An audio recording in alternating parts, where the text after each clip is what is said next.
Hey everyone, Richard Metal Fan here, bringing you guys a 2019 album review. And today we're going to be looking into the new album from the band After the Burial entitled Evergreen, which was released today through Sumerian Records. Now, for those of you who aren't familiar with After the Burial, they're I guess a lot of people consider them like deathcore, metalcore, even like progressive, whatever the fuck. I just call them like progressive metalcore, hailing all the way from Minnesota, and these guys have been around since 2004. I discovered After the Burial probably around 2013, 2014, with their one album, In Dreams, and I pretty much fell, not In Dreams, Wolves Within, I pretty much fell in love with it, sort of like having like a lot of like heavier side, almost kind of like extreme metal, with a little bit of like gent, feels like a little progressive elements to their sound. And they've been putting out albums since their very first album, which came out in 2006, called Forging a Future Self, which I thought it's a solid album, but in my opinion, I feel like it's their weakest album.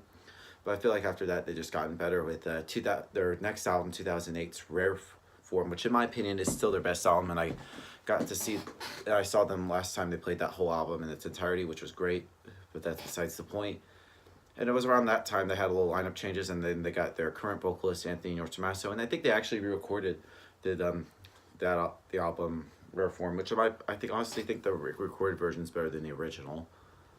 And then they put out 2010's In Dreams, which I thought was another pretty good album.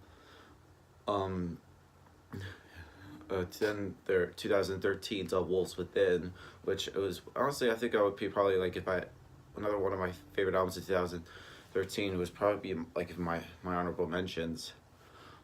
But then it was around 2015 where tragedy struck the band, where their original guitar player and founding member Justin Lowe was kind of like struggling with mental illness and stuff, and it pretty much had gotten worse, and it pretty much to the point where he sort of abruptly left the band, and then he was pretty much found dead. But I believe he, like, I don't know, from what I heard, he fell off a bridge, or I don't know if he tried to kill himself. I don't even know. No, he just supposedly died by suicide, which was kind of sad. But and then they just from then on decided to continue on as just a four-piece. It wasn't until I first saw them in 2016, well, twice, on the Sumerian 10-year anniversary tour, and their one other tour, oh yeah, Summer Star 2016, or Solomon. It was pretty. I'm so glad they managed to continue on. It was around that time their bass player Lee Forel had left, and was replaced by Adrian. I forget how to pronounce his last name, and that pretty much now leaves Trent Haffedel as like the only original member left. And then they put out in their last album, which came out in 2016, called Dig Deep, which I thought was a pretty good album. But this question remained: does this album live up or to Dig Deep or so? In my honest opinion, I feel like it definitely has After the Burial for me are just really tight as fuck, like just instrumentation wise, like the songwriting, everything. So let's just dive right into like the vocal work from Anthony Nortomaso.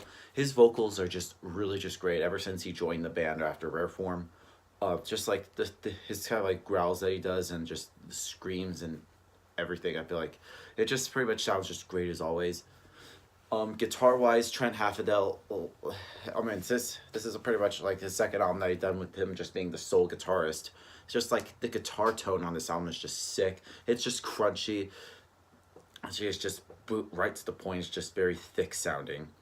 The bass playing wise, this is the first album with their current bassist Adrian. His bass tone is just also just superb. It's definitely hit well in the mix. It pretty much blends in with Trent's guitar. Drumming wise, Carl's drumming is just superb. Like, he's a left-handed drummer. He just does it so well. I don't even know how he does it, but damn, he's just pretty much tights in, pretty much keeps everything all in the groove. So yeah, without further ado, let's dive into this album track by track. Now the album opens up with Behold the Crown, which is actually the first single released off this album, and goddamn, this almost kind of sounds very different sounding, whereas like freaking guitar squeals and pinch harmonics just all over this song, which almost kind of feels like I can imagine like fucking Zakk Wylde listening to it with Envy. It is also very crushing and anthemic and everything I can imagine an After a Burial fan would want out of this group. Great way to start off this album.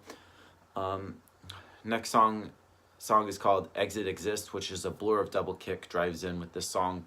Dan is one of the best in the business, and after the burial gives him the platform to show this. Because in this track is dedicated with some very tasty riffs, powerful vocals, and thundering bass lines, as well as, you guess it, one big ass breakdown midway through the song. Then we go into 11:26, which begins with quite of a Killswitch Engage-esque chorus before giving out to a complex shredded riff from Trent. And Anthony's one of the few vocalists in modern metal whose screams are equally suited to like melodic passages as they are like death metal, kind of like grunting. And he is in possession of a staggering voice and obviously looks at it very well. And his performance on this album is just faultless. Influx, which opens up with an intro, kind of reminds me a little bit of like My Fatality off of In Dreams before diving head into first with an all killer but high BPM riff that becomes instantly memorable. Has a big head bobbing riff after the Burial album comes along with another breakdown around like the 3-minute mark, which will result in many people injuring themselves severely during pits all around the globe. Respire, which is a much more straightforward but then an increased focus of drawing more from like hardcore and metalcore influences, with staple chug laid with some melodies as like an instant and playlist edition for all gym going fans. The next song on the album is called Quicksand, which is noticeably different, opening with the minor chord influenced dark vibe carried throughout the song. At first, like the moody riffs and a slower pace feels a little bit out of place, but it serves as a powerful, full and wonderful breather from all like the chuggy, genty goodness. The Great Repeat, which sounds like the main riff is written in the tuning like 10 octaves below like standard E, and there's like a great solo in like the middle of the track, and a special mention should be given to Trent, has handled the song writing for After the Burial since, of course, like Justin's death, and he has been very inventive, progressive, and never short of anything other than just technically brilliant on this song.